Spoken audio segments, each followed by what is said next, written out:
Today, we're going to talk through the NFL weekend preview, talk through some winners for tonight, and let's please cash another squad ride. This is Behind the Lines.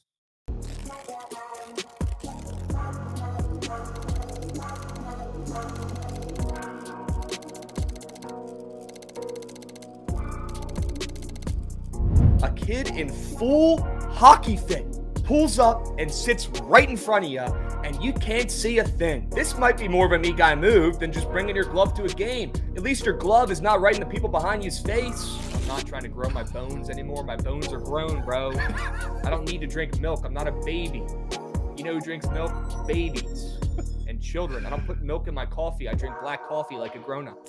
He ain't throwing a pick. If I could speak another language, I'd say it in that one too. It's time to dust off old Krabs again, take the less than half a pick, and f***ing cash would be tonight. Tail it, fade it, I don't give a shit. I'm making money on it.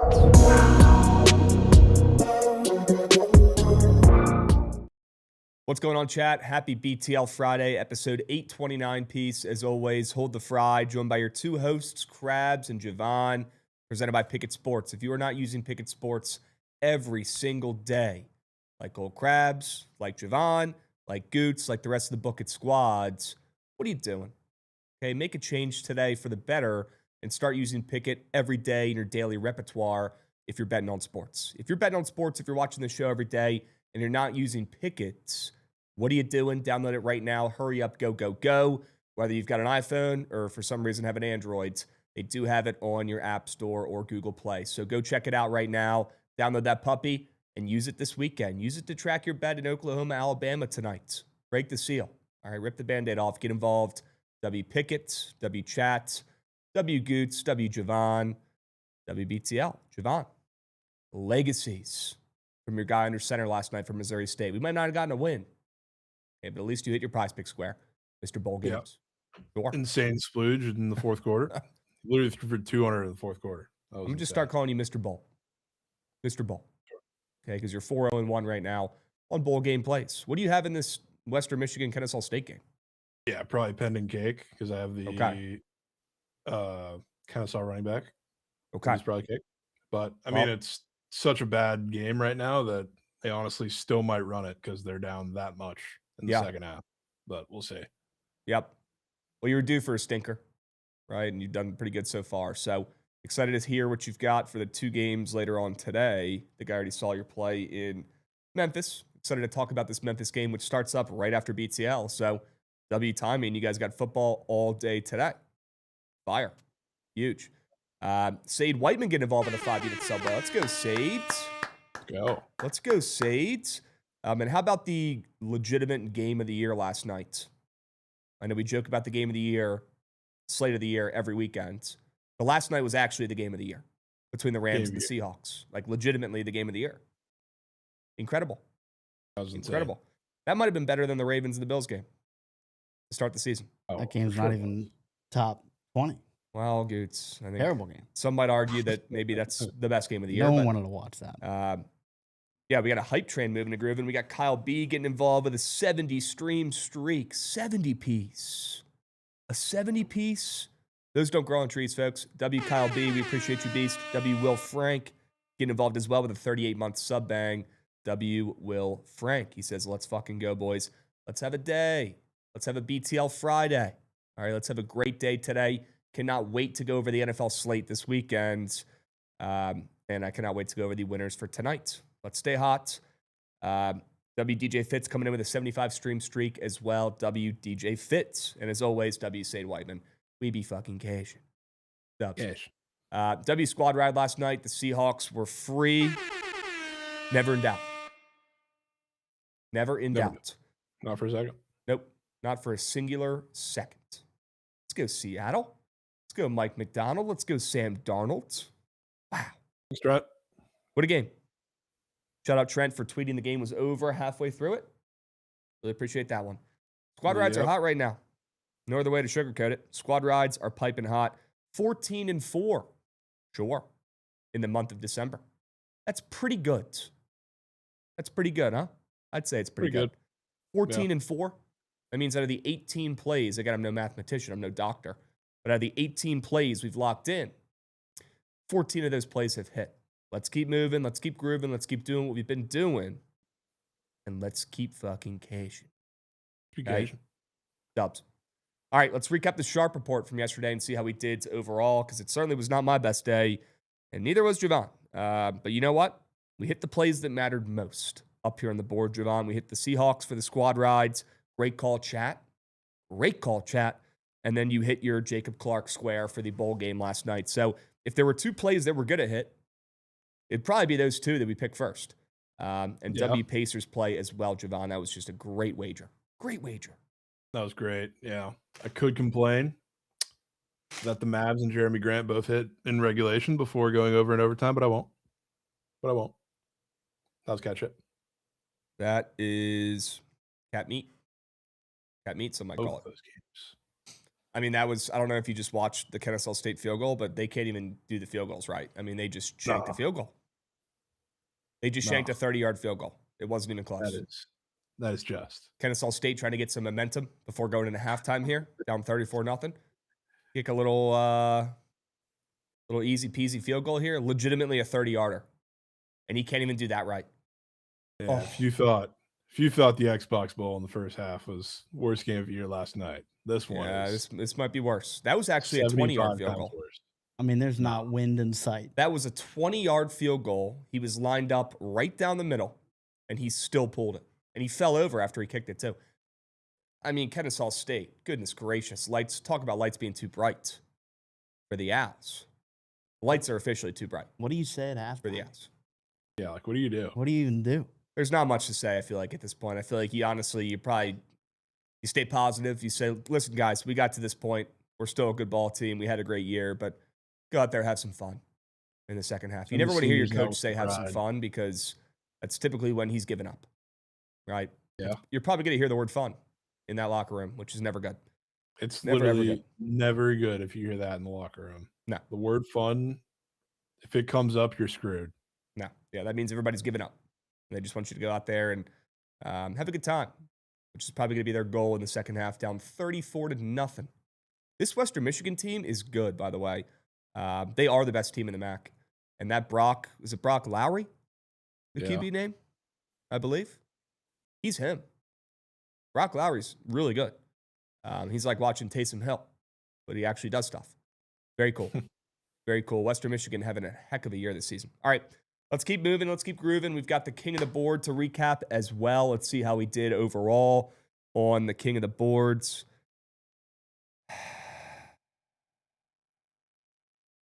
Good plays.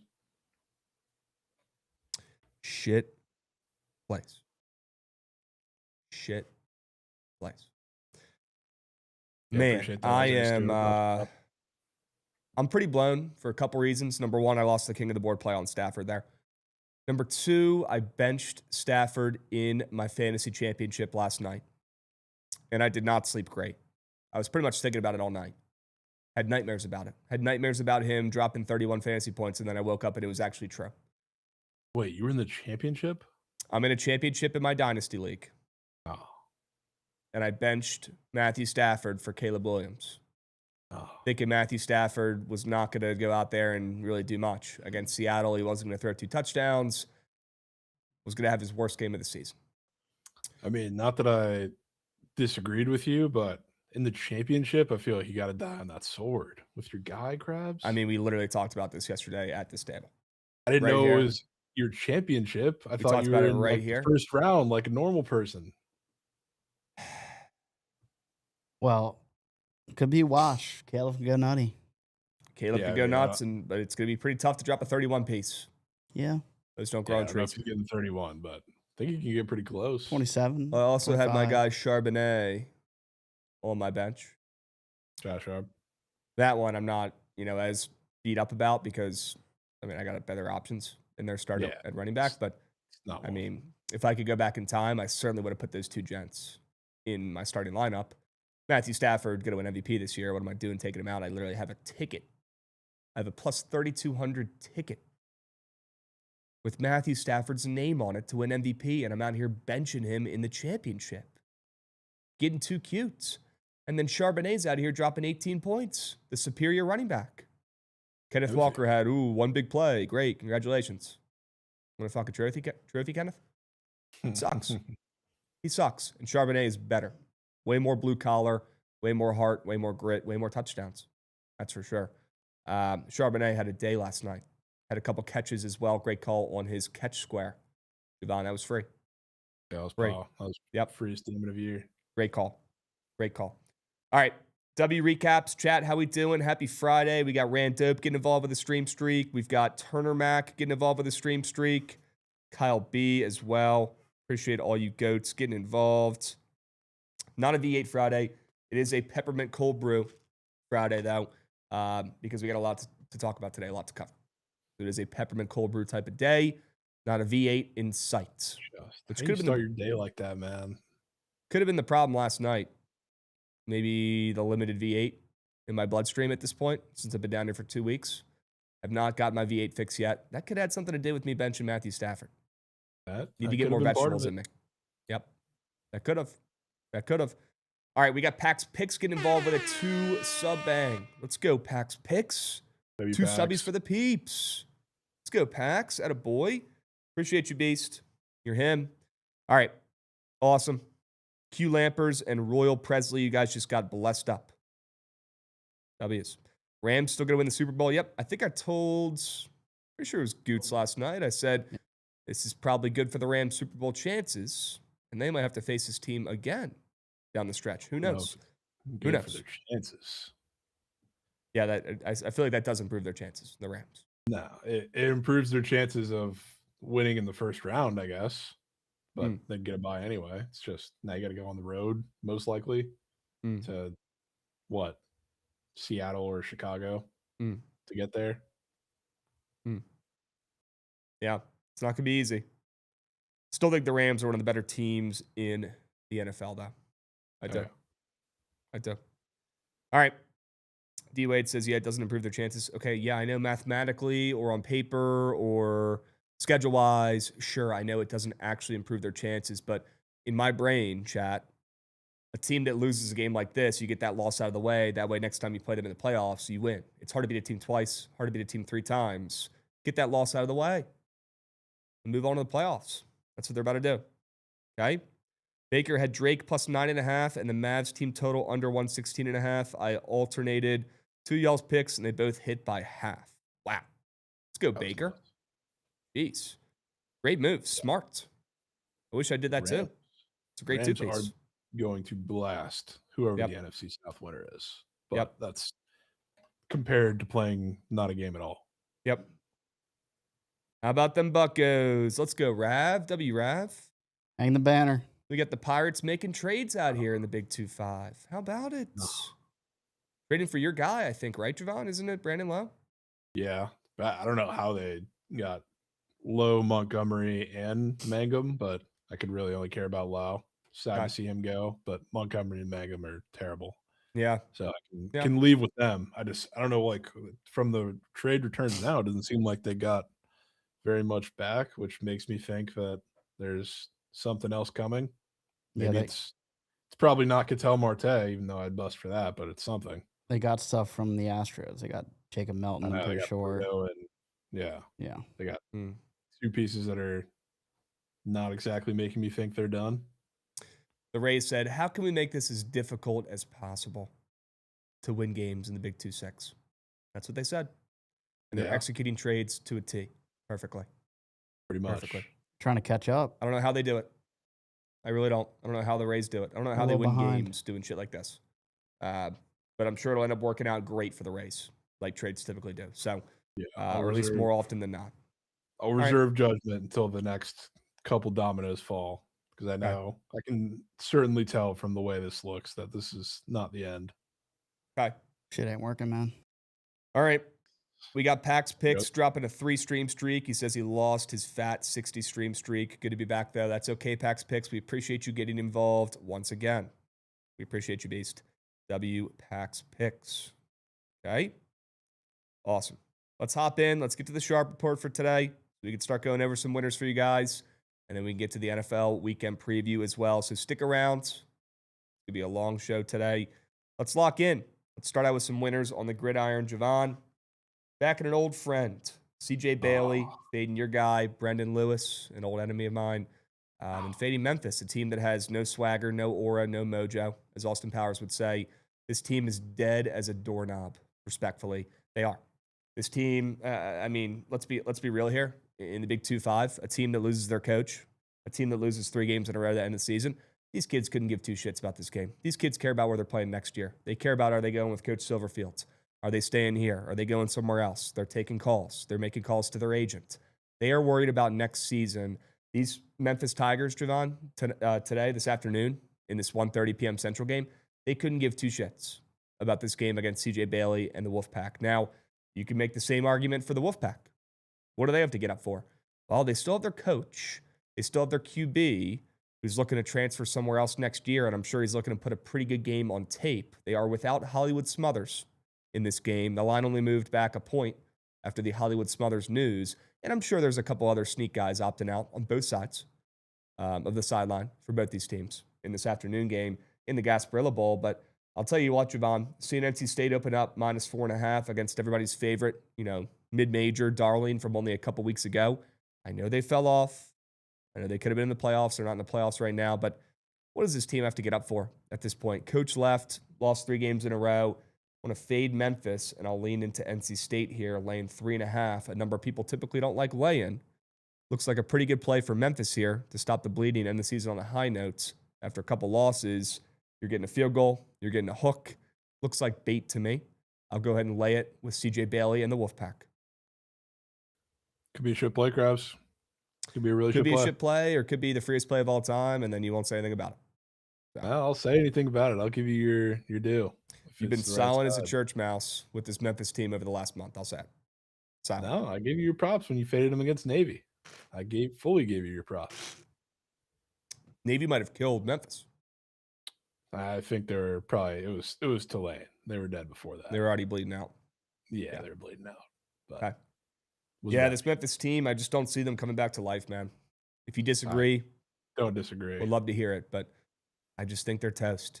A couple weird squares up there on Prize Picks as well that we'll talk about here in a moment. Okay? Sure. All right, swinging around, I want to hear Jovan's first sell job for his book play tonight. How about some NBA? Sure. Yep. Run the ball, tip the cap. This game just happened. Similar line, a point lower. Cavs were 5.5 point favorites on the road against the Bulls. They lost by 16, which he got pretty random splooges from the Bulls. And we're at the point now where the Cavs have lost a couple in a row. Literally, like the whole month, last month, they've been getting questioned of how tough they are. They've been absolutely god awful. And believe me, I mean, the Bulls have been not too far from that either. But it seems like the breaking point now, I would say. I'm starting to get to the point where I see on social media people talking about what's wrong with the Cavs after this last loss. They just let Kobe White go off for 25 in one of his rare games. Vooch had an amazing game against what is a pretty tough interior, at least on paper. Now you get to see the same team again. Now I think they're going to bounce back. I think they're going to lay Nuck. This is a run the ball play. They're back at home now, not in Chicago. And especially like judging by how the Bulls won that game, of course, it was with a lot of points. Cavs defensively have been leaking oil for a bit now, but it was kind of unexpected guys to go off. Like if you're Jared Allen and what's on the inside there for the Cavs, like are you really going to let Vooch go off again? I would probably think not. And the same goes for Kobe White, who's one of the streakiest players, and especially that backcourt, but damn near in the whole NBA with some of his performances he puts up, both usage-wise and efficiency-wise. So after that, I mean, it's a prime fade spot, in my opinion. So I'll lay a touchdown with the Cavs. Okay.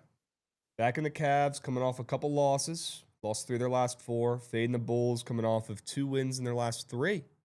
Could be the ultimate buy low, sell high spot. Sure. Yeah, the Bulls are not winning this game. Especially, I mean, would equal certainly a worse line, but don't even know if Donovan Mitchell's playing this game, which makes it perfect. Okay. All right. Awesome. W straight bet. Appreciate the play over there in the association. Have a feeling we'll be coming back to the association when we get to some squares talk. All right. Swing it back around, Gucci. I got another play here in the NBA. How about a book play? The under. Shocker. An under in Philly and New York. Totals down to, now I'm seeing 227.5. Wow. Having a pretty good eye with these NBA unders recently, knock on woods, with these low totals. And it's crazy to me that a low total now is 227.5, 228.5. A couple years ago, that was an average total. You could even make an argument a couple years ago that was a high total. Now it's a low total in the 220s. So crazy how the sport has just gotten out of control and there's just zero defense or effort involved whatsoever, but I digress. You got a weird spot here. You got the Knicks, who are coming off of their NBA Cup championship, right? So they're out there in Vegas having a good time. They play last night. They barely squeak out a win against the Pacers. Shout out Jovan with the Pacers spread. Freest play on the board. And the Knicks barely squeak out a 1-point win. They grind out a W when I did not think they were going to be honest with you. Honestly, pretty impressed that they did after their little trip to Vegas, that they showed some heart and came out with a W in that game. They played last night. They're going to be gassed in this game after playing a whole NBA Cup out in Vegas, probably having a pretty good time afterwards, flying to Indiana, playing last night. I have a feeling they're going to be pretty tired in this matchup, even if they're back at home at MSG. Then you got Philly, who's coming off an over where both teams scored at least 117 points in their last game. And by the way, the Knicks have hit the over in 3 straight games. So I want to sell high on the offenses in this game. I think this could be a defensive slugfest. You could get some tired legs for the Knicks, not expecting Jalen Brunson, Cat, and Co. to go off and splooge. And I don't think the 76ers put up a big old number in this game either, coming off an over where they did lose, but they covered. They've covered the last couple games. I do lean them on the spreads, but I like this under better. Fade the offenses, and we'll talk about this game more in a moment when we get to the squares. But seeing this total dropping from 230.5 to 227.5 now is a pretty darn good sign. We're getting a snooze fest in this NBA game tonight. Sure. Right? That's a Krabs play right there. Yeah. I like that. Yep. Swinging around, Goots. We got another straight bet here from Jovan on the ice. Sure. The Isles.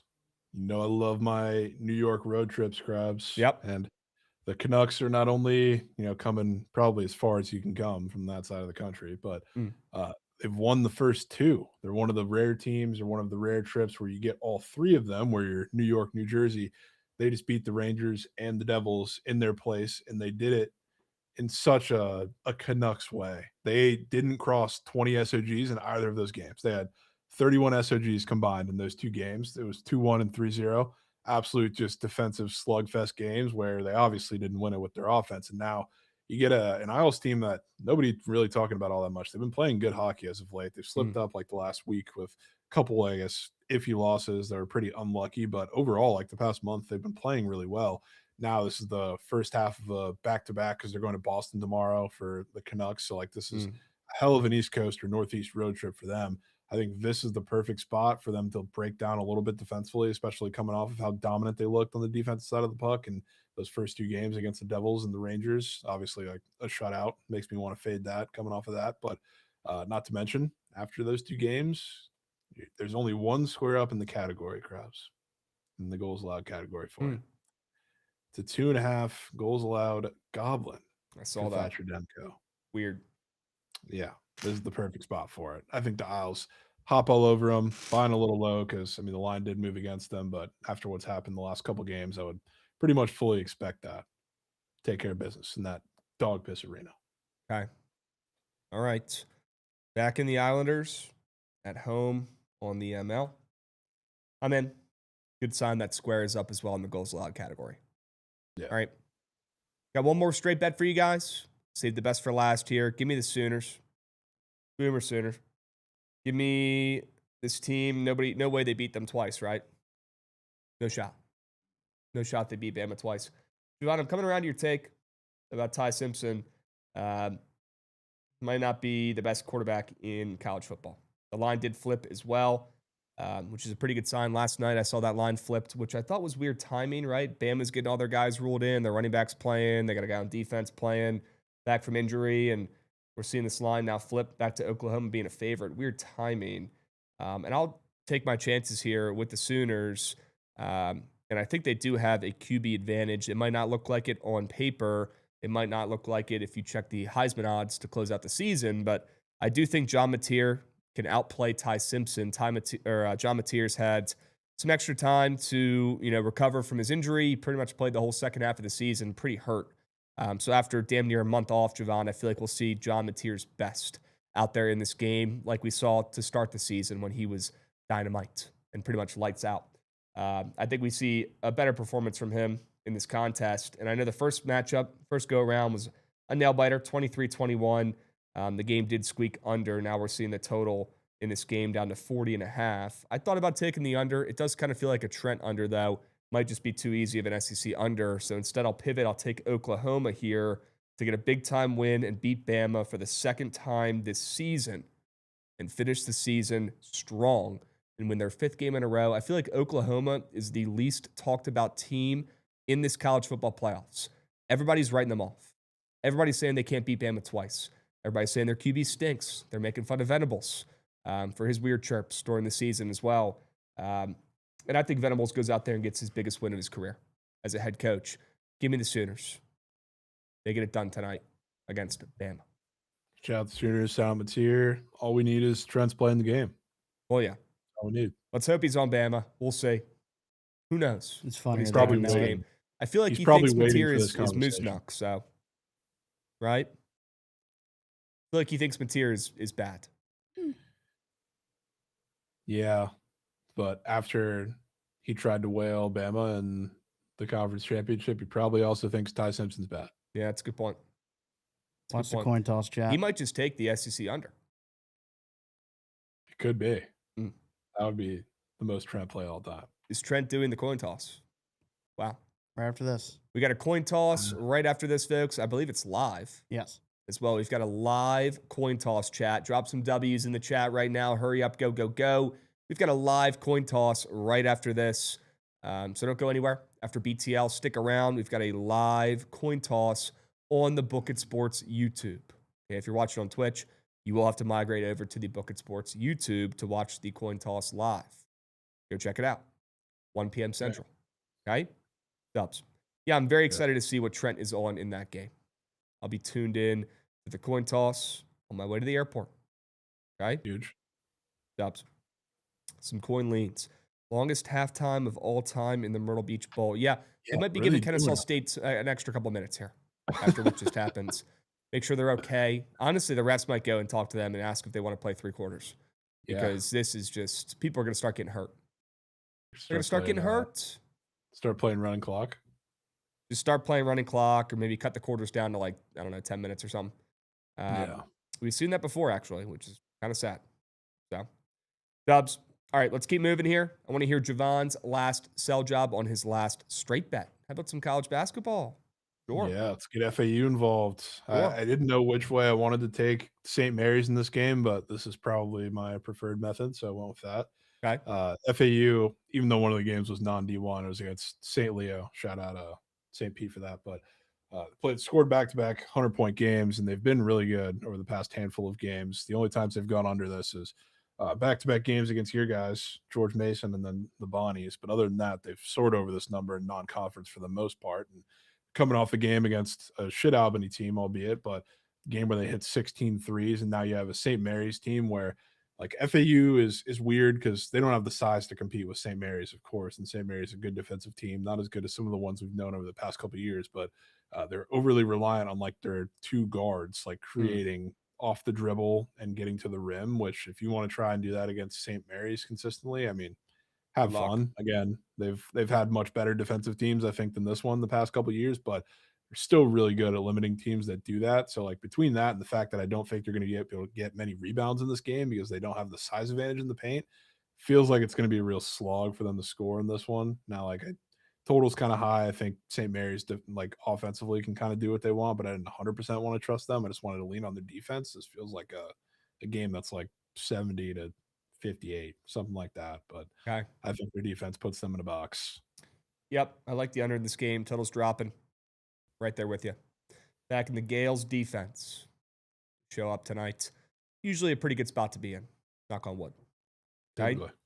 We got Ivar dropping a follow as well. W. Ivar, welcome. Appreciate you. We got Estamico as well, dropping a 5-stream streak. He says, I'll get you a Belo jersey, a Belo Pirates jersey, Jovan. That's what he says. Okay. I'm good. All right. I'm good. Jane Baz to the O's. Oh. Goots. Oh, boy. Oh. Goots is freaking out. He's sitting there silently. He's Googling stuff right now as we speak. Serious discussions with the Rays on a trade for a right-hander, Shane Bass. Sources Wow, tell. Goots. I mean, like, Nothing's done yet. that's not really getting me too upset. Why depending on what do we get back. we The O's and Braves love trading with each other in division. Yeah, I don't know why. It's crazy to me, Jovan. Goots, are you thumbs up or thumbs down on that move? I if mean, they end up doing it. Do you know how controllable he is, Jovan? I do, yeah. Just, it's not controllable, the ball out of his hand. Well, yes, I know, but that's not the question I asked, Jovan. That's not the question I asked. And now Javon's already making him seem like the worst pitcher of all time. Not the question I asked. I bet. Nah, He's got good. potential. The only pitcher in the rotation that I guess, if we trade him, I'm out, is Shane McClanahan. Is who? McClanahan. Oh, yeah. Yeah, They can do whatever they want with the others. Very curious to see what that return would be because I don't know if it'd be Kobe Mayo. There had to be something else involved. Hey. Dude, if it's Kobe Mayo, I'm out. Well, he's our trade chip. He's fucking. It says prospects, so then it's probably not Kobe if that's what it says. Holy Howitzers. Okay. We'll keep an eye on it. That's not bust worthy like Pete was. We'll keep an eye on it. Wow, we got a Goots and Javon trade. We got Sean Beasy in the chat getting his goop delivered. Goop. Doesn't sound right, man. How, as a grown ass man, are you getting goop delivered to your door? I'll say. Goop. I'll say. Also, I'm pretty blown. I ordered Chipotle yesterday before the bowl game, and I accidentally ordered it to the office. So Rav got to enjoy my Chipotle last night at the office before sweats. Just happy to fuel up Rav and help him out in his time of need. Truthfully, Unbelievable. just. And to start the second half, we got another Western Michigan touchdown. Unbelievable beatdown. I mean, this Myrtle Beach Bowl is... They should call this game. They should probably call it. This is just crazy. Worst game in history of bowl games. I mean, Kennesaw State, did we practice at all the last couple of weeks? Probably not. I mean, let's be real here. After a 10-3 season from Kennesaw State, also, yeah, a 10-3 season from Kennesaw State, how could these kids possibly be locked in this game? These kids are all going to play somewhere else next year after a great season at Kennesaw State. Let's be real. Besides their kicker, who's dog shit. These kids are all worried about, what unis they're rocking next season. They don't give a shit about this game at Coastal Carolina. Down in Myrtle Beach. Dude? They're not JMU. Well, they could be the next JMU, the Owls. They're following their path. I mean, they're not. Who knows? They just got called up to FBS. How many players on this roster actually thinking about going to Power 4 schools? Because it might be like 2. At least a handful. I think I might be stretching it. Okay. I mean, they're good. They're 10-3. They're not bad teams. Just crazy. I don't think any of these guys are really the blue chip transfer portal guys you think they are. Probably why they're losing 40-0 right now. Yeah, exactly. Come on, it could be Enrique Bradfield. I'll say it. That would move me a little bit.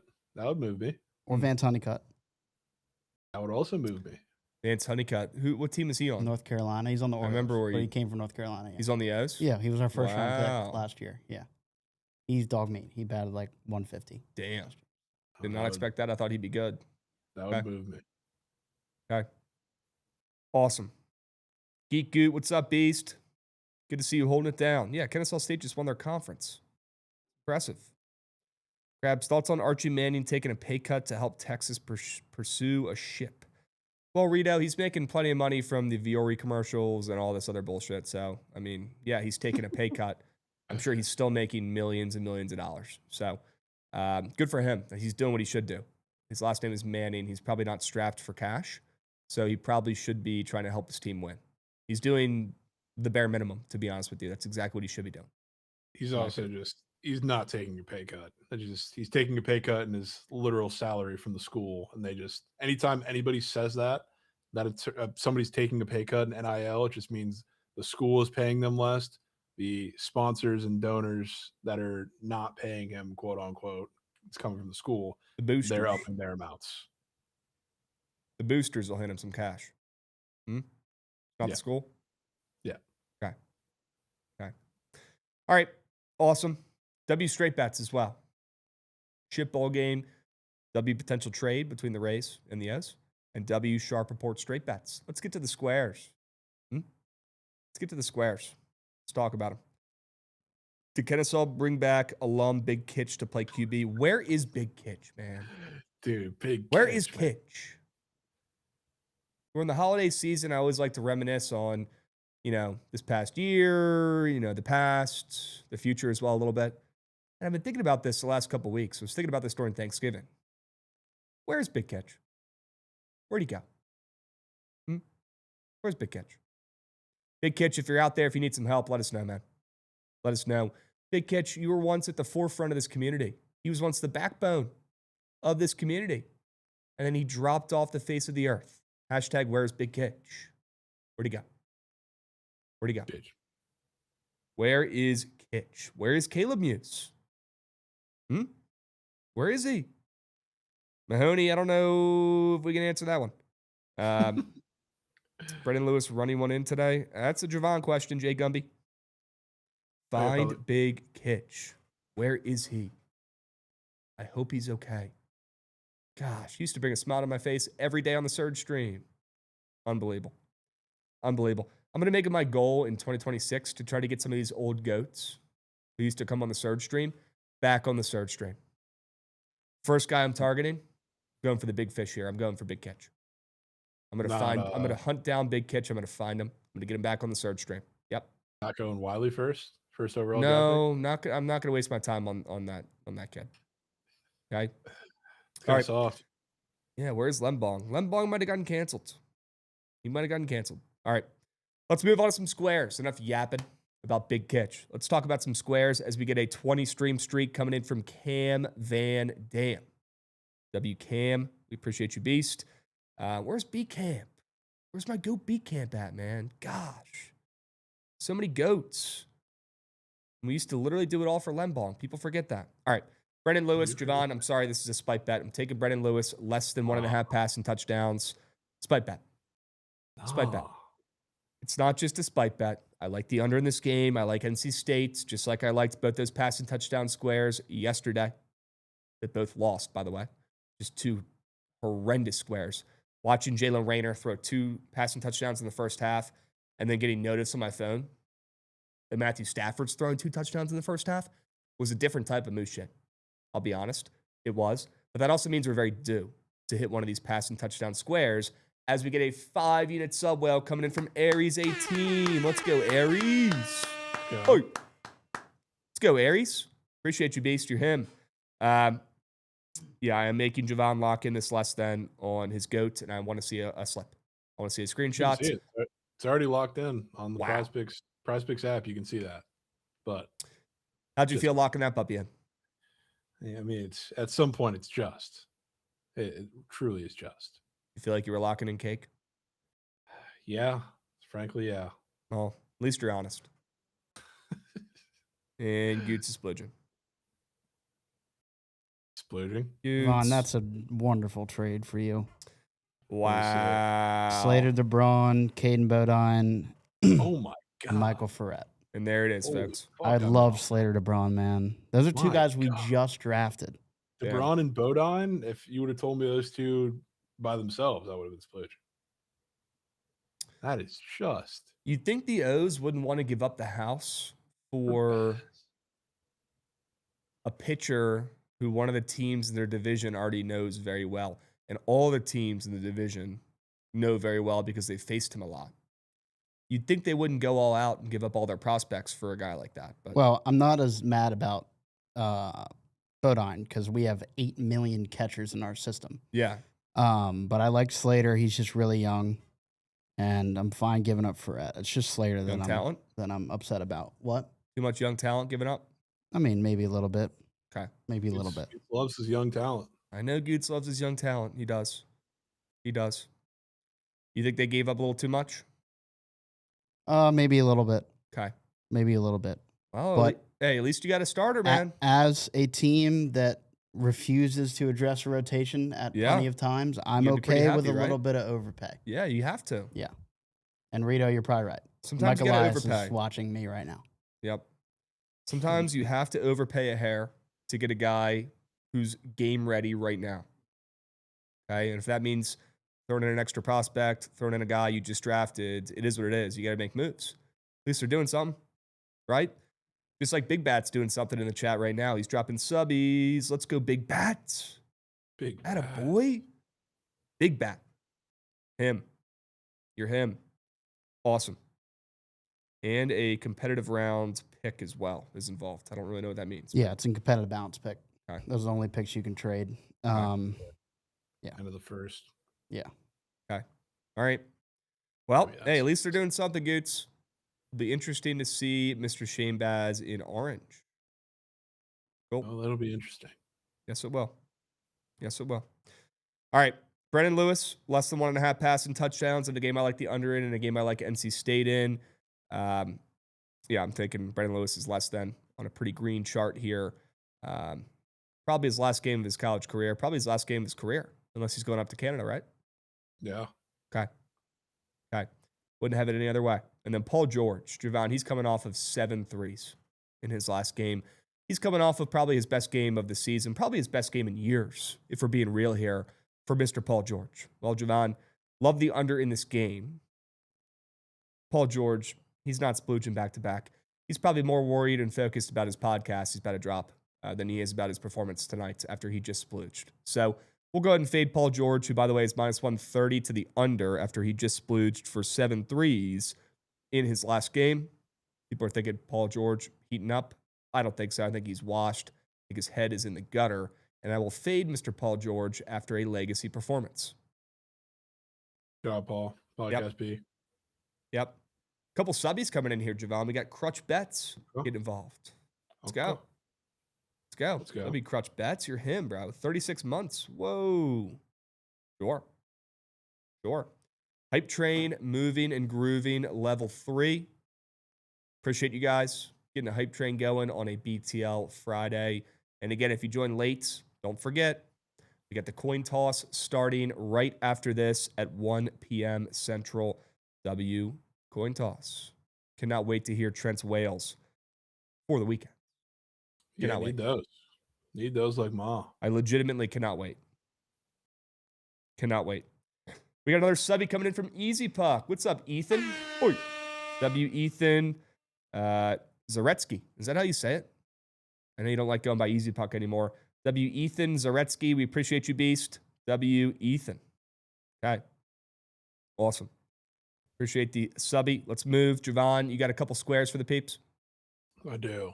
Get Caden Lewis up and moving. If you haven't watched him yet, you probably should. He's super exciting to watch. He's like he's a freshman, super young. One of like the very few guys this year and like in past years that is like super dynamic on the ball and can get to the rim and kind of brings like off structure offense to Villanova, which I think is important today because you get to play Wisconsin, and Wisconsin, not great defensively. Even like their point of attack defenders are not great, but you also have incredibly immobile bigs, which if you notice or have watched Caden Lewis, he likes to hunt mismatches a lot. And then the second there is one, he takes them to the rack pretty easily.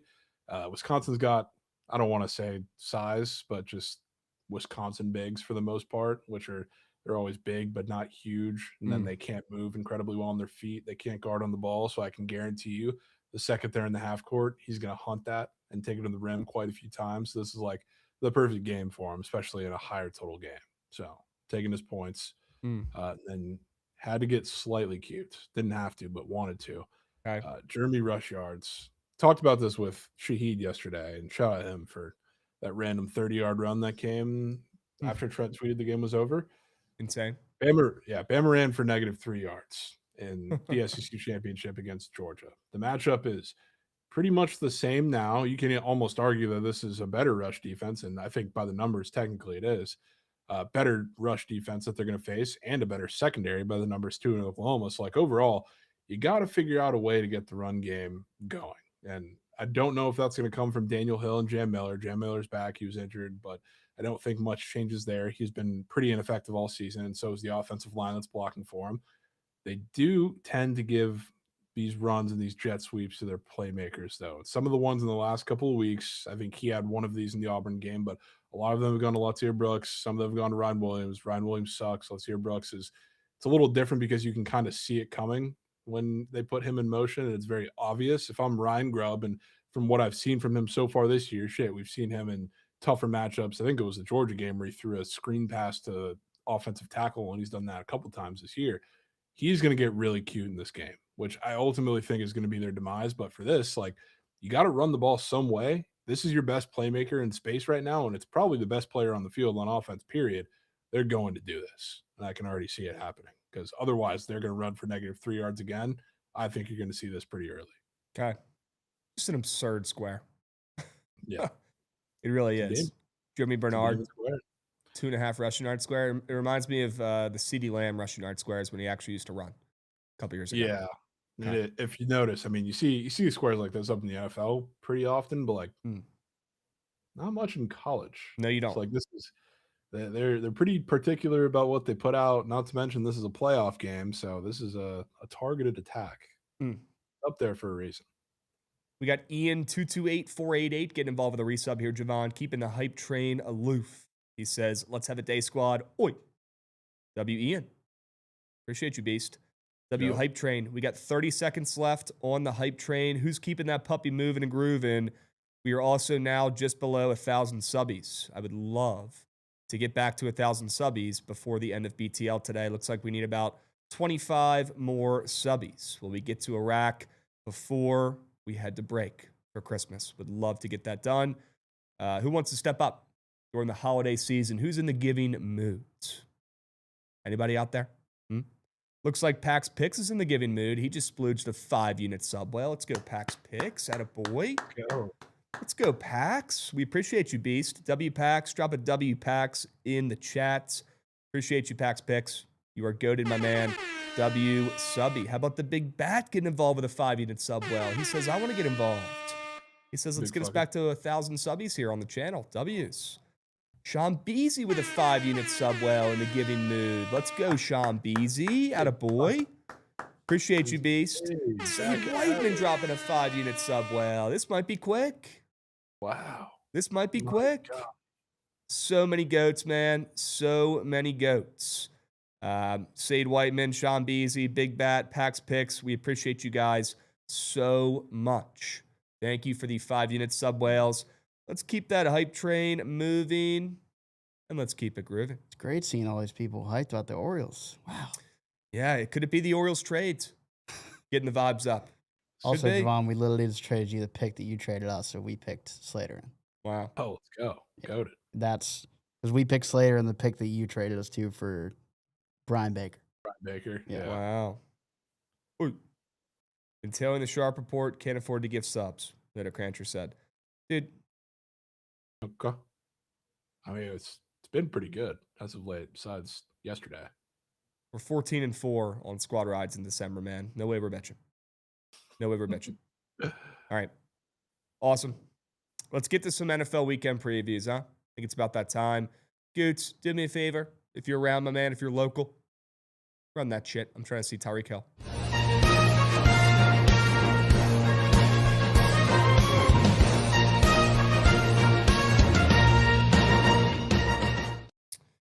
This could be slate of the year this weekend in the NFL. This could be. No way we're doing this again. It could be. I'm not saying it is. I'm saying it physically could be. How many, we got to give you a limit, dude. How many slate of years can there be? I kind of just like saying every weekend's the slate of the year.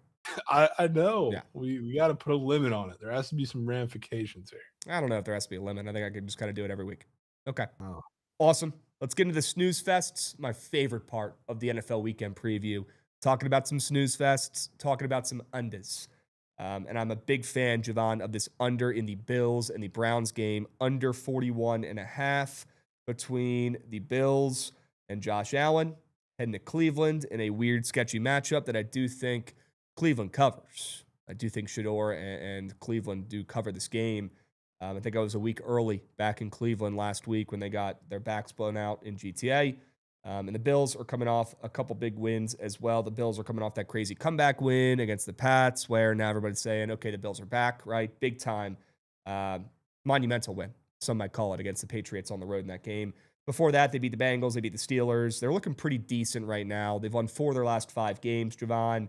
Could be the perfect time to fade the Bills. And I do like the Browns a lot in this game. I'll be between this play on the under and back in the Browns. I'm really not sure what I'm going to take yet in this game, but I certainly like the under with this total dropping from 43.5 to 41 some places as well. And my thought process is, if the Browns are covering in this game, which I really do think they are, I find it hard to believe this game is going over the total if the Browns cover this game. And I really do think, I mean, maybe it's square, maybe it makes too much sense. Don't really care. This is how I see this game playing out.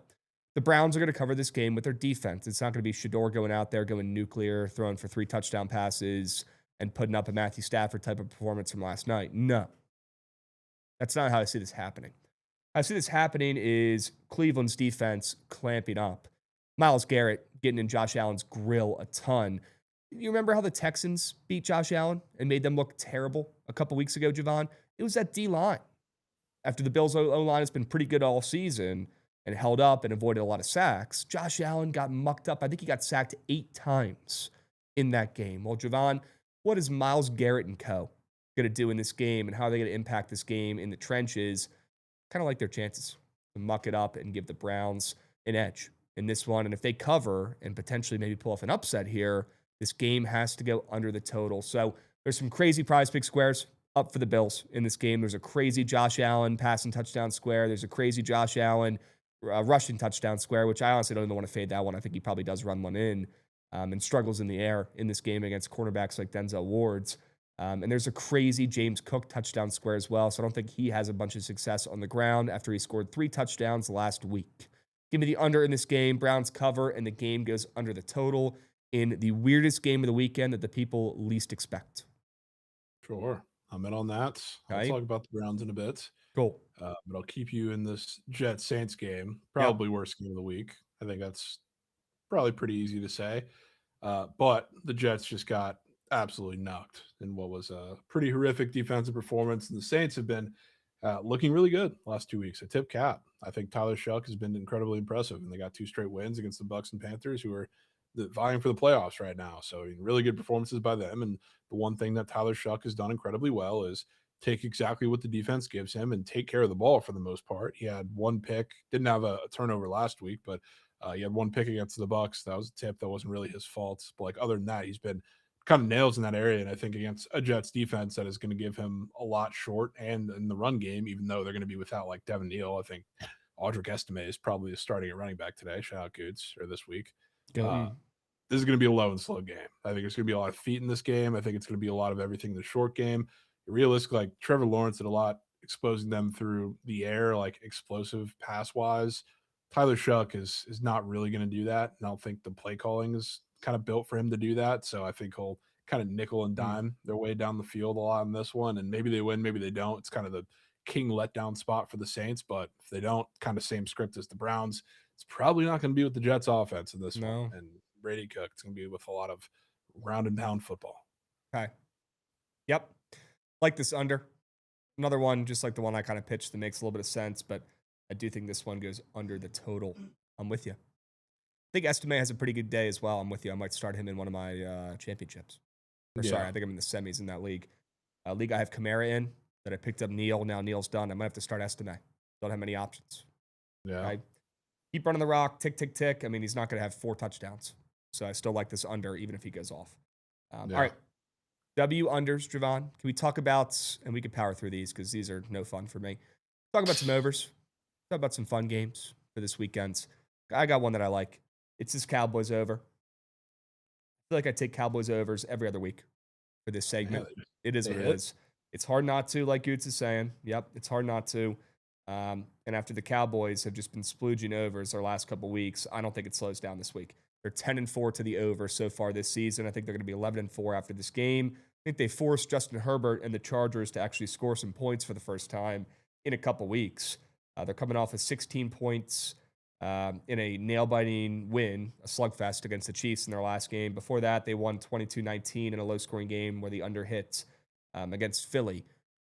So the Chargers are due for a game where they put up some points. We know they're more than capable of that. Well, a matchup against the Cowboys defense in that secondary could be exactly what Justin Herbert needs. I mean, obviously the Cowboys D-line solid. Not expecting a ton of success from the Chargers running backs in this one, but I do think Herbert finds some success in the air in this game. Maybe Keenan Allen gets involved. Ladd McConkey's been getting chirped a lot the last couple of weeks. Maybe he goes off in this game. And I also think Dak and the Cowboys follow suit. think we can all agree it's pretty weird seeing the Cowboys as favorites in this game against the Chargers, who are 10-4. They've won 4 of their last 5. Cowboys are officially, pretty much out of the playoffs. I think they have a 1% chance to make the playoffs.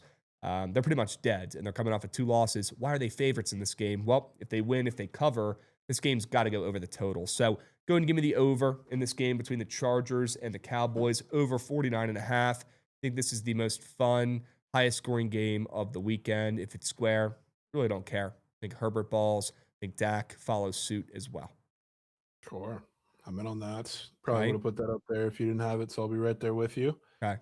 I'll take you to Monday night, which I'm sure you don't love to see a primetime over. But last week we saw a pretty conservative Phillip Rivers game script. He went into Seattle, super low scoring game. The Colts defense held Seattle to 6 field goals and kept them out of the end zone. I think it's going to be a little different in this one, especially because of course you have McCaffrey, and what you want to do in the run game revolves around a lot around him and chunk yards and getting early rush downs. But now I think if you're Shanahan, you're not really scared to air this out, especially because the Colts defense, as good as they've been against the run, like the secondary really hasn't been tested all that much as of late. And they match up incredibly poorly with the Niners pass game. So this feels to me like a Purdy sling fest, and obviously a lot of that will go to McCaffrey. So don't want to completely edge him out of the game, but the wide receivers and tight ends with Kittle and the wide receivers, I think are going to have a big part in this game, especially because nobody's really talking about the Niners right now, Krabs. Yeah. I think is pretty interesting. And it's because all the focus is on the 2 teams leading that division, and the Niners have sneakily gotten healthy, and that offense has looked damn near superhuman, and the defense has looked incredible for a majority of the last couple weeks too. They didn't look great, I guess, in garbage time game scripts last week, but who really cares about that? They gave up single digits, I think, the 2 weeks before that. They're starting to get hot. And this feels like a performance to me with the whole world watching, where the offense comes out and makes this game incredibly interesting and kind of puts the eyes back on them. And they say, hold on, Rams and Seahawks are fucking great football teams, but you might want to start talking about the Niners getting healthy. But I think this is a back and forth game. I also think Rivers is going to have to sling a little bit down the field. The screens are not going to work for the majority of this game because the Niners defense is very aggressive against those. So he's going to have to push it downfield, like it or not, which means either he is going to have a couple more chunk plays than he did against the Seahawks, or there's probably one going the other way. Okay. Yep. Don't let the 49ers get hot. It might be too late. Don't let old man Phil get hot. Might be too late. Okay. Yeah. Big Cheesy coming in with a 5-unit Subway. Let's go, Big Cheesy. Atta boy. Appreciate you, Beast. W Subby getting involved. Awesome. Fellas, what a night last night. Niners could win the NFC. Yes, Big Cheesy agrees with you, Jovan. He's seeing what you're seeing about the Niners. Don't sleep on them. Don't sleep. W Subbies. And W Kennesaw State, who scored a touchdown. Did they just miss an extra point? They might have. No, this kid is the worst kicker I've ever seen. That kicker needs to be boiled. Oh my God, he just missed an extra point. Boil him. Did they run some sort of contest before this bowl game? They let somebody off the streets kick for them? This kid does not look like he's a kicker in college football, Sam. Yeah, what is he on, dude? He just pulled a extra point that was right in front of the fucking field goal posts. That's just so weird. All right, let's keep moving because we are pressed for time a little bit, but appreciate you, Big Cheesy, getting involved with the resub. Okay, where do they find that kicker? He is the worst kicker I've ever seen. All right, let's move on. Let's talk about some blowouts, some favorites that we like this weekend in the NFL, Jovan. I'll take Joshy's Bears on the ML in a blowout. Love seeing this line flip. Green Bay opened up -2.5. As they probably should after they just beat this Bears team. Now the Bears are back to a favorite, which is a great sign here for Chicago. Great sign for Caleb Williams. After the weird LaFleur and Ben Johnson beef a couple weeks ago, looked like LaFleur got the better of him in that game. I mean, he did. They just played a couple weeks ago. And 28-21, W cover as well from the Packers by the hook. We were on the Packers in that game. We all talked about how crazy it was. The Packers were laying 6.5 to the hottest team in the NFL, and the Bears in that game. What happens? Packers cover. W pack. Now they play again 2 weeks later, and now we don't make the rules. We just follow them here, guys. Now we got to flip to the other side, and we got to back the Bears to not lose twice to the Packers this year at home in the chilly colds. They got that bad loss out of the way a couple weeks ago. Also, the Packers have shown this season at times that they are certainly human, and they just lost to the Broncos last week. So I feel like the square play in this game is, oh, no way the Packers lose 2 in a row. They already beat this Bears team once. They're going to beat them again. LaFleur owns them. Josh Jacobs' legacy game. Jordan Love legacy game. And Caleb Williams and the Bears are beatable. Well, I think this Bears defense actually shows up in this game just like they did last week against the Browns, which isn't saying much. That's the Browns. I think this Bears defense plays good again in the chilly cold at home in this one. I think they hand the Packers another loss, a back-to-back loss that nobody is expecting. Great seeing the line flip. I think Caleb Williams goes nuclear. And seeing this line flip with all the injury news for the Bears as well, I feel like is pretty weird, right? They got a couple wide receivers out in this game. Rome's out. Luther Burden's going to be out. It's pretty much just going to be DJ Moore and a couple tight ends here. Cole Kmet might be out in this game as well. So all that, and this line is flipping, moving towards the Bears. Smells fishy to me. I want in. Give me Chicago. Give me Caleb. Give me Ben Johnson to get his lick back after getting embarrassed by LaFleur a couple weeks ago. On prime time, the Bears get back in the win column here against their rival. Yep, certainties. Speaking of Ben Johnson, this old team's about to mock the Steelers. Yep. Cute couple weeks, and we're on the Steelers the last couple weeks. Shout out, dominating the Dolphins on prime time and beating Goods' Ravens. Comes to an end now, which I'm honestly a little surprised the line has gotten to as big as it is. I think it opened like 7.5. It's still sitting perched at 7. But after the way they looked the last 2 weeks, I mean, I probably would have thought that the Lions would be getting less points coming off of a pretty pitiful performance, especially on defense. I think this is where we heard all last week about how A-Chain was just going to tear the Steelers an absolute new one, and there was going to be non-competitive, and they're going to give up 300 yards on the ground, and he was going to have 7 touchdowns. Gibbs is going to do that in this game. This is the one you've been waiting for. So, like, now, not only that, but, like, after we've seen the Steelers' offense look, I don't want to say dominant, but they've looked under control. Aaron Rodgers kept the ball out of harm's way. They've had everything pretty controlled, like, over the top of the field as well. They've taken good shots over the top of the field. You're not going to have that against the Lions. I think after a tough defensive performance, which was very obviously against one of the best offenses in the NFL, and definitely a better one than the Steelers, you're going to keep everything kind of clouded up over the top. And I know the defense is injured, but it's exactly what you do with that. You play like a deeper too high shell against Aaron Rodgers, say, consistently beat me over the middle of the field in the intermediate game. I don't think they're going to be able to do that in this game. If you want to nickel and dime them with your 75 tight ends down the field, be my guess, the Lions are going to win by 3 touchdowns. I think whichever way you slice it with what the Steelers are going to do in offense, that's probably how it's going to end up anyway. Okay. I'm in. It's a big old spread for the Lions, who are coming off a loss. They've lost 3 of their last 5. And the Steelers are starting to get hot. I'm assuming Rav is probably starting to buy in here. Should I ask him outside and see if he's buying back into the Steelers real quick? Yeah, you could. I feel like this is like this is probably would be a split Steelers fandom. Yo, Rav. Are you buying back in? All right. He says he thinks he's buying back in, which means fades. Wow. The Steelers, again, this system is 100% profitable. Those do not grow on trees, folks. So if you want to get involved, all you got to do is fade a Steelers fan. Find a Steelers fan, number 1. Number 2, fade them. That's all you got to do. And Rav is buying back into the Steelers. So you know what to do, folks. Lay it with the Lions. Jahmyr Gibbs, legacy game. Fade me guy Aaron Rodgers. And lay it with the Lions -7. Okay? Awesome. It's that simple sometimes, folks. Not always, but sometimes it is. Okay? Let's talk about some underdogs. Let's talk about some dogs. Oops. I did it again, and I don't care what you guys think. I'm taking the Commanders to not just cover 2 weeks in a row, but win 2 weeks in a row. Now, for this segment, I will take the points. I'll take the touchdown. I'll take the 7. I'll take the handout, whatever you want to call it. Jovan, the Commanders are winning this game. At home. Is it at home? You should probably know that. Yes, it is at home. +7 against the measly Eagles, who are coming off of their first good game in over a month. First good game in 5 weeks, where they actually played pretty darn good against the Raiders in a handout win. 31-0. That game doesn't count. You're playing a dead team with an old-ass coach and a terrible QB and the worst O-line and a defense. It's a joke. Game doesn't count. Okay, everyone's saying the Eagles are back on track. Super Bowl back on. Saquon's looking good. He scored the last 2 weeks. Hurts is coming off some good games. Could not disagree more. That game doesn't mean anything. You know what does mean something, Jovan? What the Commanders did last week against the Giants. You plug Terry McLaurin back into the lineup. All that me guy talk, all that bullshit gets thrown to the sides, and he leads his men to a hard-fought battle. Might not always be a victory, but the last couple weeks, the Commanders have looked a lot better. Not against the Vikings. Okay, that was a dud, but they almost beat the Broncos. They lost on prime time by 1 to the Broncos in that legacy game.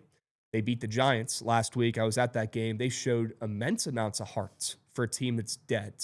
And now, Jovan, they have a matchup against a team that skull-fucked them in GTA in the NFC Championship last year. Now, I don't know about you, Jovan, but if my coach came to the locker room before the game against our rival and said, this is the team that embarrassed you in front of your wives, your girlfriends, your family, your mom, your grandma, mom, pa, they just took your lunch money, they stuffed you in a locker, they embarrassed you on a national stage, and now you got a chance to do something about it, that'd probably get me a little juiced up. I don't know about you, but it would certainly get me a little juiced up. And this is a game the Commanders, it just simply means more for this team that got destroyed. You can make the argument that this team has not looked the same since that game against the Eagles. Well, Jovan, this weekend on Saturday night comes full circle, and the Commanders are winning this game outright against the fraudulent Eagles. Fraudulent. By the way, Marcus Mariota looks great. Terry McLaurin looks great. The defense looks okay right now for the Commanders. They're holding on for dear life. Ever since Dan Quinn took over the defense, they've looked serviceable. Not good, not great, serviceable. And that's all you need to be against this fraudulent Eagles team that's lost 3 of the last 4 games. So, yeah, everybody's buying back into the Eagles after one big win against a shit team. Nope. I'm actually buying into the Commanders and the art, the mojo, the effort, the tenacity I'm seeing from that team the last couple weeks at home to get their lick back against the Eagles, who took their lunch money in last year's NFC Championship. Give me the commies. Give me the 7. We might need it. We might. Somebody needs to be burned for allowing this game to be on standalone primetime. I mean, again, we've had all these primetime games scheduled, and none of them have gotten shifted out of the primetime slot. So, riddle me that. It makes no sense. It makes no sense. Somebody needs to be burned. We'll be watching the playoff. Yep. We'll be fucking cashing. Yep. And we'll be cashing on the Browns ML. Wow. Don't overthink it. The Bills, shout out to them for last week. What an incredible game when they needed it the most, which, to be honest with you, has probably put them into Super Bowl or bust territory. We can have that conversation later. But if you're looking at the AFC right now, especially with all the inexperience from a lot of the quarterbacks and no Mahomes now officially, if you're Josh Allen, look at it. You're in probably the most advantageous spot of your career. You just came back from a 21-point deficit in New England against the hottest team in football, the best team in the AFC, a miraculous comeback where you were yakking on the sideline. I don't know how you did it, but you did. The biggest win of your season. What do we know about teams that are coming off of big emotional wins when they go on the road to Cleveland, especially when we're coming up on Christmas? It ain't warm there, and it's the Bills. So, obviously they have experience there, but, when you're playing that defense with weather conditions in December, it doesn't really matter who you are, whether you're from Buffalo or from LA, you don't have the advantage. And now you're going to play, just like you brought up, a defense that is built pretty similarly to the Texans. The Texans are the best defense in football, so not quite as good as the Texans, but It's a tough man defense that gets plenty of pressure on the quarterback. And you have a guy that's about to set the sack record, probably on Sunday. So this is the perfect spot for them, especially being that the Bills' run defense is still really, really bad. What do you think the Browns are going to do in Cleveland in the chilly cold? Judkins is going to get the ball 20 times, maybe in the first half, and he's going to sploot for yards because the Bills simply can't stop it. The only reason that they came back in that game is because the Patriots, for whatever reason, decided stop giving the ball to Travion and let's stop giving the ball to the guys that are making the plays. Whenever they needed to play the most, it was on Drake May's arm, which, he's the MVP right now, so that's not a shit ask, but they were dominating the Bills in the run game for a while, and they stopped doing it when it mattered the most. If you're back against the wall, you're Cleveland on this one, especially early on in this game. Judkins is going to get the ball a million times in this game. So they have the edge in that matchup, and I think the defense is going to put Josh Allen in a box. I agree with your under, of course. This spot, just screams the Browns, and I think it is that simple. Looks like Kennesaw State's making a comeback here, folks. Don't let them get hot. It might be too late. They just forced a pick. Look at that, Jovan. Kennesaw State creeping back into this game. Be a good live betting opportunity here. Could be. Fourth. That's crazy. Brock Lowry, I gas him up, and now he turns into a shit QB. Okay. Awesome. Love this play from you on the Browns, Jovan. let's move on to our meat. Can we talk some meat? Let's talk some meat. And after being up there in New York last weekend, watching just deceased Giants team against the Commies, something's got to give. Somebody's got to step up. Someone's got to lead this team. And I do think Jackson Dart goes out there, leads from the front in this contest this weekend, and gets his G-Men a big-time win against the Vikings, who, hey, don't look now. Don't let them get hot. It might be too late. This Vikings team has won 2 games in a row. J.J. McCarthy has looked decent at times. Well, I have a feeling Thibodeau and that D-line for the Giants is going to get up and move in and have a pretty decent day and muck up J.J. McCarthy a little bit, throw him off his routine, rattle him a little bit. That Giants D-line, if there's one thing they're good for, it's their D-line making some big-time plays. So give me the G-Men who have not won a game in months, plural. They haven't won a game in forever. They're on a bad skid. But if there's one thing we know about the NFL, it's even the worst team can beat the best team or a mid-team on any given Sunday. And here's a perfect spot for you where the spread, I feel like, is tipping the hand here for the sports books, making the Giants only 2.5 3-point dogs against the Vikings, who are getting their mojo back, getting their swagger back. J.J. McCarthy coming off of back-to-back games where they've scored 30-plus points. Well, Jovan, that was against the Commanders' defense and the Cowboys' defense that you can make an argument might be worse or just as bad as the Giants. So I think we see this Giants D-line stand up and be the X factor in this contest against a pretty banged-up Vikings O-line who's got guys like Darrisaw playing, but they're playing through injuries and they have not looked their best. Go ahead and give me the G-Men. Nasty-looking spread. They haven't covered in a couple weeks. They haven't won in months. They get off the Schneids. They get a big-time win here at home before Christmas, and that way they can look their wives, their girlfriends, their families in the eyes over the holiday season and say we have not lost, 10 games in a row. Stop the bleeding. This one simply means more for the Giants. Fade the Vikings, sell high after 2 big-time wins. And actually, just insane narrative from Krabs. Yep. They can go home for Christmas and look him in the eye. I mean, those guys, respectfully, they got no confidence. They got no mojo. They got no motion. And they got to go home. They're probably all hosting the holidays because they're all rich and they have big mansions. You think they want the in-laws coming into town asking about a 10-game losing streak? I'd bash my head against the frickin' dinner table if I had to deal with that if I was on the Giants. Oh, no. No, you nip this in the bud right now. You go out there and get a win before the holidays. I don't think Jackson 2025 on a high note. Has a mansion. What'd you say? Yeah, I don't think Jackson Dart has a mansion quite yet. I'm sure he's got somewhere to go. Right. Sure he's got somewhere. Probably got a pretty nice penthouse at the very least. Sure, he's got a penthouse up in NYC. Has a dinner table. Yeah, a penthouse at Ole Miss. Yeah, I'm sure he did. Sure got something there. Sure he did. All right, tell me about the Bears. What did I miss from my sell job earlier? Happy to see you're on them. Yeah, I mean, you covered a good bit of it, so I don't need to rehash it completely. But simply put, this is a Georgia in the SEC championship run the ball type play. They ain't losing twice to the Packers, especially because, sure, there's a ton of injuries on both sides of the field, where you're talking about the Bears skill positions or the 50 different ones that the Packers have between Micah, between Zach Tom, which is probably a pretty important one. See if he plays in the offensive line, between Watson as a deep threat. But the Packers injuries, I think, are more important a little bit in this game, not because the Bears are just going to run the ball, but this game is going to be one with physicality, and you're missing probably your 2 of your 3 biggest pieces on either side of the front 7. Micah is obviously a non-negotiable in that, but Zach Tom, I mean, that's a huge loss for that offensive line. But regardless here, we saw how well the Bears played in the first Packers game. We were on the Packers. What they did in the run game, that was the first Ben Johnson drop your knuck in the run game moment that really shocked us. We saw it against the Eagles, and maybe we attributed that a little bit to Jalen Carter not being on the field, and the Eagles have gotten kind of torched in the run game with him not on the field. So sure, if that didn't impress you, I mean, you watched the Packers game and that had to have, because everything scheme-wise was fantastic. They had the D-line in a blender. They even ran away from Micah a majority of the time. Now you don't have to. It's a freedom of scheme if you're Ben Johnson. So this game sets up for him to do pretty much anything he wants. When you have even no Luther, no DJ Moore wide receiver 1. I don't know who's going to be wide receiver 2. Zacchaeus, probably your guy. Yeah. But I mean, you don't really know what you're going to get from Ben Johnson in this game, which is, I think, the scariest part and also the best part of this.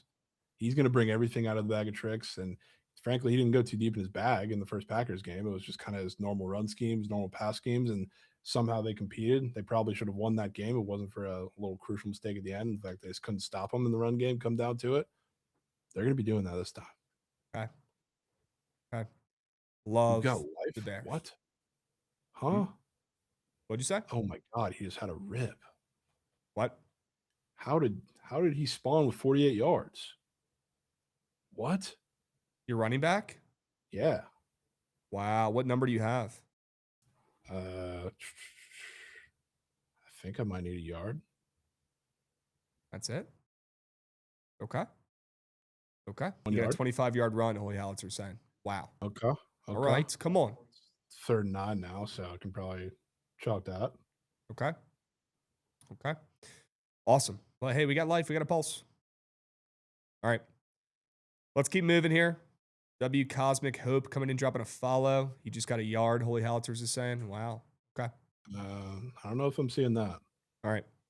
We'll stay posted. Let us know if you see any updates on your end. For now, let's power through the prize pick squares for the weekend. Let's keep this tempo extra crispy here because we got to hurry up and get to the squad ride. Yeah. Jalen Hurts, less than 1.5 passing touchdowns. In a game, I like the under. Down from 47.5 to 44.5. This is going to be a low-scoring, chilly, cold game. And I think it could be a big-time Hurts game on the grounds where he kind of wills his team to maybe a squeaker of a win by a handful of points if they even do win.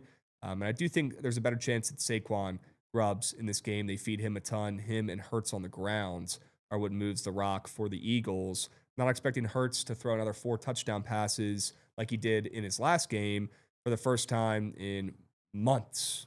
Not weeks, months. Jalen Hurts did that last week. Not expecting him to do that again back-to-back weeks, going up there throwing up 2 touchdown passes. So I'll back the Commanders secondary to hold strong in a rivalry game, in a game that simply means more before the holidays.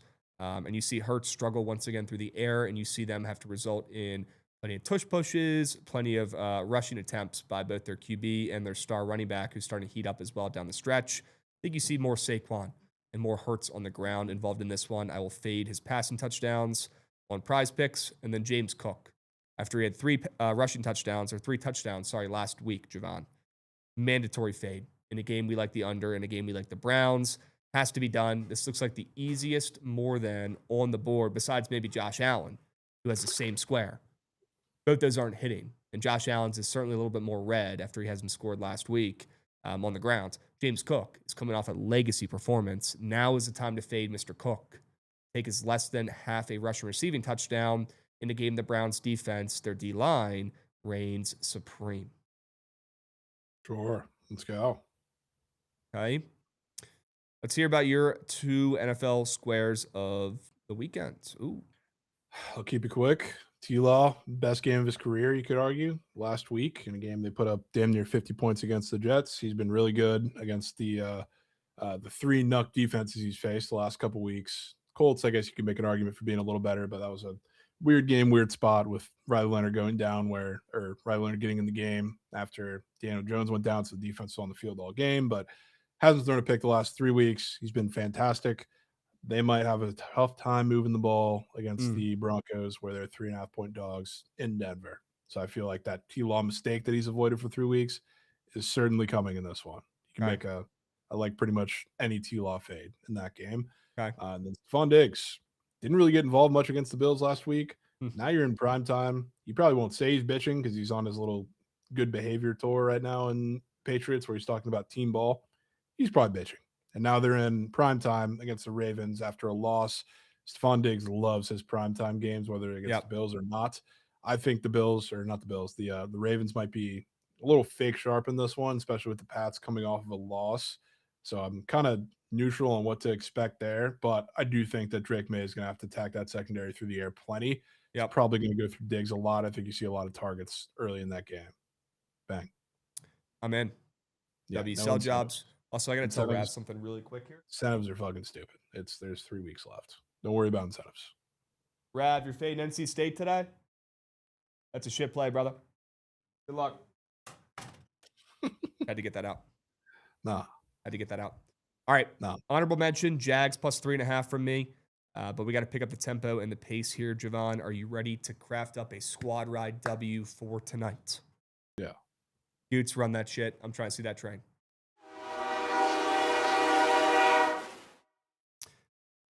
All right. Jovan, your favorite play today?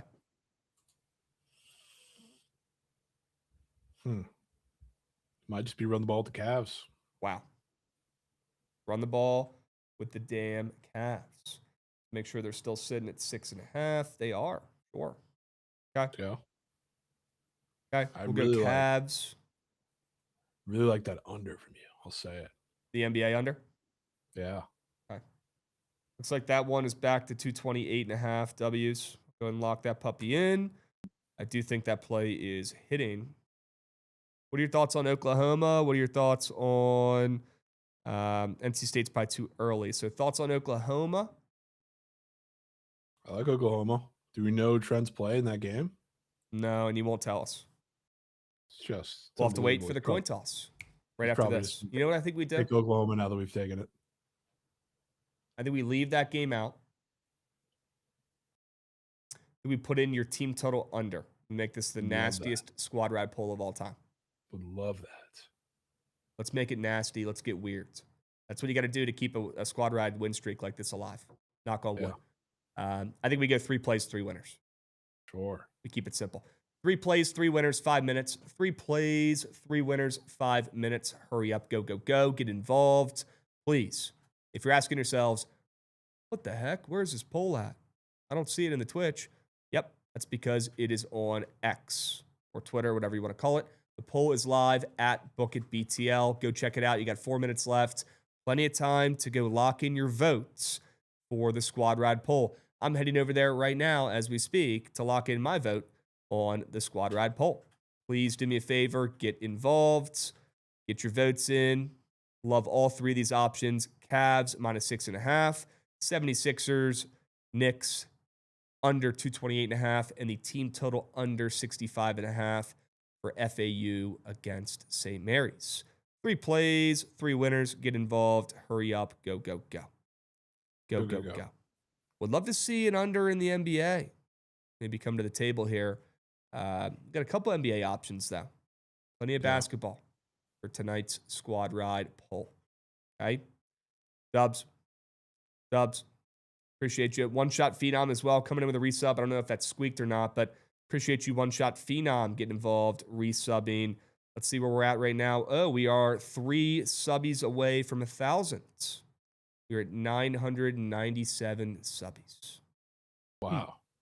I wonder if anybody in the last 4 minutes here at BTL will be willing to splooge a couple subbies for the peeps and get us back to a rackaroon. That'd be pretty cool. And Big Cheesy, just as I suspected, coming in with a 3-unit sub. Well, let's go, Big Cheesy. Oi. While we're here, I guess, talk some Memphis, because Big Cheesy was also saying that. Oi. As far as I know, Brendan Lewis is playing, but as we've found out the past handful of weeks of the regular season, nobody knows shit when it comes to you never know until you know. You never know until they're out there. Yeah. Right? I assume they'd want to do right by him and Braham by sending them out for their last game, but there is also a world where it's a new coaching staff and they probably want to see what quarterback between Maiden and AJ Lee is the future. Yeah. So I wouldn't rule it out, but it seems like Lewis is playing. Coin toss right after this as well, guys. So if you're watching on Twitch, great. If you're watching on Twitch, that's awesome, but you have to migrate over to the YouTube. If you're watching on YouTube, you can just hang out. Okay, we're going to fire up the coin toss right after this. W coin toss. Cannot wait to hear what the squad is on this weekend for college football. Bowl games, college football playoffs. Loaded couple days here. Very, very excited to watch the coin toss right after this at the Bookit Sports YouTube page. Okay? Cool. Dubs. Should be starting right after this, Ethan. Okay? Squad ride Cavs. Somebody in the chat said that. Let's go. Okay. Shout out the Cavs. Hold your horses. Not official yet. Get your votes in. Hold your horses. We still got 1 minute left. Get your votes in. Okay. Get those votes in. But yes, right now the Cavs are winning the squad ride poll. Okay. RIP the Rays, Jeffrey's saying. Yeah, starting to see some unreal Cattell propaganda being sent in our group chat here. Apparently, somebody close to the team was saying that they weren't going to make a Brandon Lau trade until they had a better option in place. So who knows? Okay. Wouldn't that be something? The Rays going out there trying to get a star. You don't see that very often. I'd splooge. Yeah, that'd be cool. I'd splooge. That'd be cool. All right. Chat. Cavs. It's going to be the Cavs on the spread, -6.5 in the NBA. Love it. Love it. Cash. Let's stay hot. We be fucking cashing. Okay. Appreciate you guys. W stream today. We got to figure out the BTL schedule over the holiday season, but it's been a great year. Okay, I'm sure we'll talk to you guys soon. We appreciate all the support, all the subbies, all the chats, all the vibes. And I hope you guys all have a great holiday. If we don't talk to you before then, hope you guys have a great weekend. Hope you guys have a great night tonight. Hope you enjoy the playoff game tonight. Hope you enjoy this NC State Bowl game. And I hope you guys have some great downtime over the next week or so. Hope you get to, rest a little bit from work. Hope you guys get to enjoy some sports, some football. And I hope you guys have a great holiday season. Hopefully we can talk to you before then. But if not, we appreciate each and every one of you goats in here. And cheers to a great 2026 for BTL, where we're going to level up in every single facet. Okay, so I hope you guys are along for the rides. Cannot wait for the big 2-6. All right? W chat. W chat, we appreciate you goats. Stick around for the coin toss right after this on the Bookit Sports YouTube. Jovan, you're goated. Good luck tonight on your bowl game prize pick squares. Stay hot. And yeah, let's hope our plays go better than anybody out there who bet on Kennesaw to get their day started for today, because that's looking like worst wager of the millennium. Yep. Pretty bad, yeah. All right. W stream, we appreciate you.